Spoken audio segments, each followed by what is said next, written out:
All right, in this video, we are going to go over some examples down below. So we just went over how to identify these hydrogen bonding dipole-dipole forces, London dispersion forces. What are they and what is their strength? Let's take a look down below at some examples.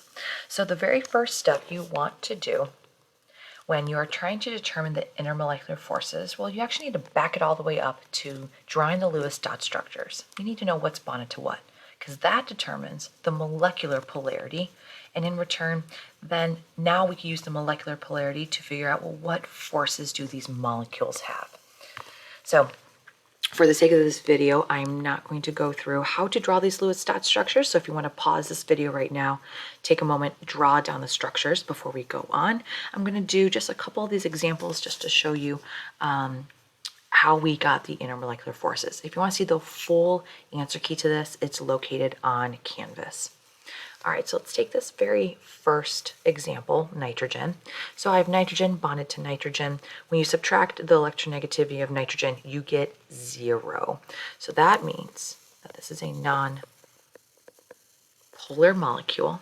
So the only type of intermolecular force that can be present here is London dispersion forces, the weakest. And that's it.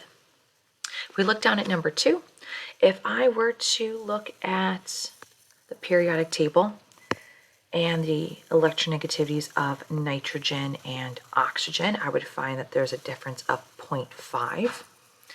And that tells me that this whole molecule is actually polar. So there would be a layer of London dispersion forces because that is in all of the molecules. But because it's polar, it's also going to have a layer of dipole-dipole or d squared forces. This is going to be the strongest force that's present. I'm going to jump on down to number 4 and take a look. So this whole molecule, I like number 4. Some people take one look at it and say, well, that has to be hydrogen bonding because it is a hydrogen bonded to a nitrogen, and that is one of the special 3. So it has to be hydrogen bonding. So people skip over the fact that we need to look at the whole molecular polarity. So when you look at this molecule, it's pretty evenly distributed. There's no lone pairs on nitrogen, so this whole molecule is actually non-polar. So because it's nonpolar, the only force that can be present is London dispersion forces. So don't get tripped on it. Please make sure that you're looking at your molecular polarities, not just looking at the formula and assuming what it is. All right, let's do one more down below. So number 5, if we take a look at this molecule, there's no lone pairs on beryllium and everything bonded to it is the same. So it's again going to be nonpolar. This is going to be London dispersion forces again.